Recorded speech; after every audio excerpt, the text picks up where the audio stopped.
Steelers Nation? It's Tank and Mike for Steelers Chalk Talk, man. We're about to hit the golf course, but before we do that, Mike, we got to talk about this beautiful draft because I love it. I'm not going to harken back to 1974, but I love this draft class. First of all, before we even talk about the kid out of Alabama, guys, if it looks like Zach Banner is your punter this year, no, it's only the Ray Guy award-winning punter out of Georgia Tech, Mr. Percy Harvin. We got to get a. He is 6'2", 700 pounns. Yeah, you know, it was a 7th round pick. Throw it out. He's got a big leg.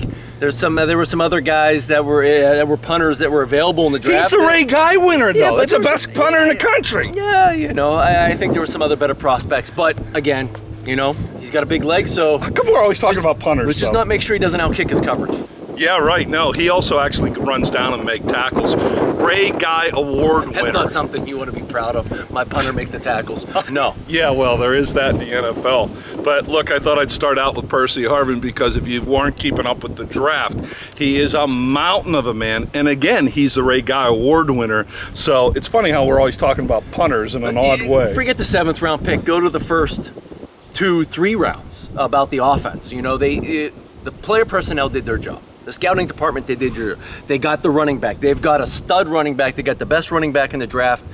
Fell late. Some teams, you know, even the Baltimore Ravens, one of the players tweeted out and said, hey, someone please pick him. I don't want to face him twice a year. So now you got him and you got Kalen Ballage. It's a good 1-2 punch. It's a nice little change up. He's got to come in, just make sure he dials in that pass protection. But again, the player personnel did their job. They got their offensive center, guard, you know, hybrid, and then they got a tight end that is a potential, you know, the next Rob Gronkowski. That's what they're labeling him as. He has that potential if he can improve his blocking and, you know, get down the field. You know, obviously you have Ebron, but now it's the job of the offensive coordinator and Tomlin talking to Ben Roethlisberger and saying, hey, check the ego at the door. You're not going to throw the ball 40 times a game. We don't want you throwing the ball more than 30 times a game. Keep it down to 25 times a game. Utilize the play action pass. Utilize the 2 tight end sets. Utilize the fullback, Derek Watt, that you have. You put Ballage and Najee Harris in the backfield. Now all of a sudden you have your 3 wide receiver sets. Juju can play in the slot. He can actually block as well with 2 running backs. I love the options they have with the personnel possibilities. Will they use it, though? That's the key. They got to use it. And if they do, now Ben, you know, he's getting up there in age. They got that extra game this year as well. So now if something happens to Ben Roethlisberger, God forbid if he goes down with an injury, now you can have Mason Rudolph or Dwayne Haskins step in and say, look, all you have to do is manage the game. We got the defense. We've got the weapons on offense.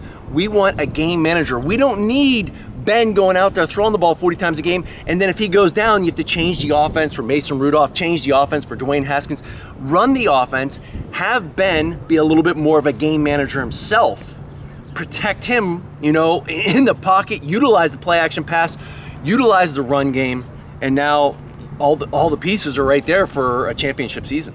Think where you were last year, Steelers Nation. You were screaming, where's the run game? Now suddenly, and if you don't know Najee Harris out of Alabama, Mike knows this, I'm a Pitt guy first, Hail Pitt, Alabama second. This kid is the complete deal. He can block for you. He can line up in a slot for you. He's a 3rd down back with hands out of the backfield. Well, he's an every down back. He's a snot knocker too. He'll run you over if he has to. Obviously, he's the every down back. You got the change up with Kalen Ballage, who's a very tough runner as well. He can catch the ball in the backfield as well. But again, Najee Harris is the explosion back, the one that can get the big plays. He's the guy that's going to be like the Christian McCaffrey, the Saquon Barkley, the Ezekiel Elliott that you're looking for, the Alvin Kamara. Now the Steelers have that in Najee Harris. Let's talk a little bit about the evolution of this offense in 2021. The most predominant thing on this offense to change is goodbye Randy, have a job anymore. We've learned one thing in Pittsburgh. You can have the killer bees, you can have one of the best offensive lines in the league, but if you don't have somebody that actually has played football, Todd Haley, or somebody that knows what they're doing, Randy Feekner, this is all on Matt Canada right now, and there's huge hopes on him. Ben Roethlisberger at the end of his career, all of a sudden you're revamped with this running back situation. I love Frankenstein out of Penn State, the leading tight end and receiving in Penn State history. The offensive line is re-beefed up. It comes to Matt Canada. You've worked with some of the best offensive coordinators in the league. Mike, you played in the NFL. Who is the best offensive coordinator and why? Yeah, it's tough to label. There's so many, but there's good ones and bad ones, though, right? I played for Andy Reid and with the Eagles at that time, and I think Andy, Coach Reid had learned that, because at that time we were throwing the ball so much, and people were starting to call us one-dimensional, and then eventually it kind of caught up to us, and we had a rough season, but you have to be able to run the football. That's the thing. Matt Canada has to have full autonomy. You can't have Ben sitting there saying, well, this is what I want to do. I want to do that. No, you're the coach. And a perfect example is, now it's kind of ugly. But if you look back 2 years ago when Aaron Rodgers was with the Green Bay Packers and they brought in Matt LaFleur was like, look, trust me. And they actually got to that run game. They had Aaron Jones, Jamal Williams. They were running downfield. And then last year, after 1 year of that system, then you see last year, Aaron Rodgers has an MVP season. He was the MVP. He was. And it was all based off of getting the run game going. It was so balanced. Not just throwing the ball so much. It was beautiful that we talked back and forth. Mike McCarthy's a great coach, but again, they started becoming a little too pass happy. With Matt LaFleur, they got that run game going that they had from Tennessee with Derrick Henry. He brought it over, some different types of personnel, get that downhill run game going, utilize the play action pass, and let Aaron Rodgers have a couple other weapons with the formations, the personnel, and now getting some mismatches out there as well. That's what Ben needs to do. He needs to check the ego at the door and say, look, coach, I'm going to do what you want to do. Stop at the RPOs. We saw it last year. They have, they have that option to just pull it and tuck it. Too many times you will see Ben pull that handoff and you'll be like, and he throws it out there for like a 2-yard gain. And you're like, Ben, just hand the ball off. Trust it sometimes because the hole's there. And, it's easy to go back and look at the film and say, well, we should have handed it off. But he's got too many options. And, there was one time he had a pass to the right, pass to the left, a running game. And it's just too much on the quarterback. Right. Take it away. Make it simple. Make it simple for Ben.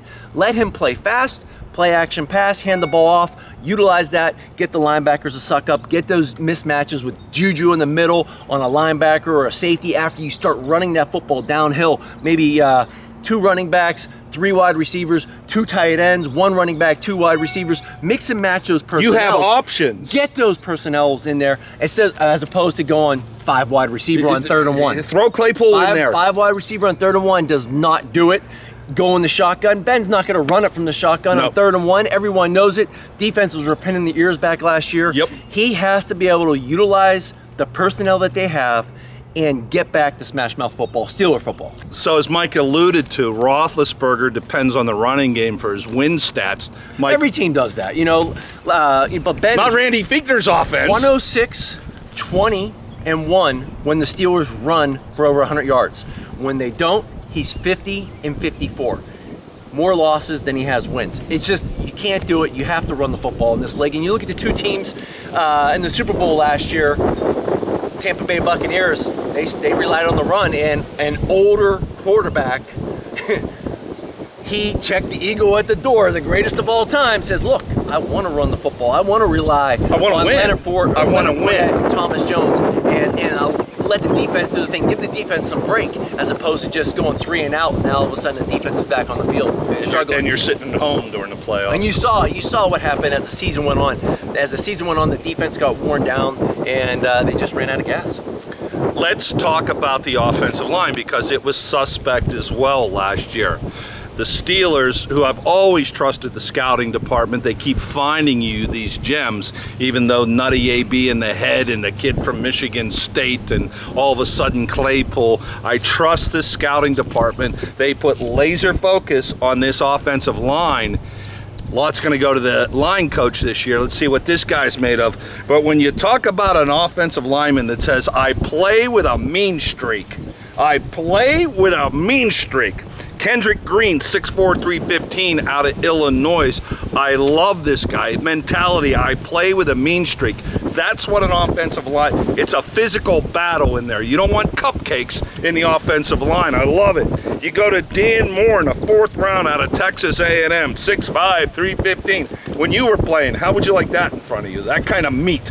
Yeah, I mean, you love it, and those guys can protect you. But again, firing off on the ball, firing off the blocks. You know, they obviously missed Mike Munchak from last year. Sean Sarrett stepped in, didn't get the job done. Obviously, was it Sean Sarrett's fault or was it Randy Feekner's fault?